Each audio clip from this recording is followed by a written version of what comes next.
ठीक है जी। अब आप सबको यहाँ पर एक चीज समझ में आया। चलिए मैं ऊपर से पढ़ के आप सबको सुनाती हूँ। बीरबल, आपको यकीन ना हो तो अपने कानों से सुन लीजिए। क्या कहा था कि जैसे हम किसी के बारे में सोचते हैं ना, वैसा ही दूसरे हमारे बारे में सोचते हैं। पर अकबर बादशाह का मानना था कि नहीं, ऐसा नहीं होता, मैं इस पे यकीन नहीं रखता हूँ।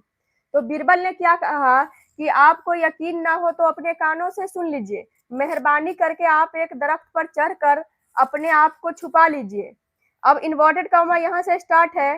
दरख्त की मोटी शाख पर छुपकर बैठे हुए अकबर बादशाह सोचने लगते हैं।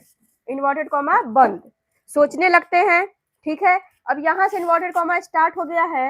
यह लकड़हारा हमारे जंगल की लकड़ियां हमारी इजाजत के बगैर काट कर ले जाता है, उसको सख्त सजा मिलनी चाहिए। इन्वर्टेड कॉमा को कर दीजिए बंद। ठीक है, सजा मिलनी चाहिए। अब जी देखिए,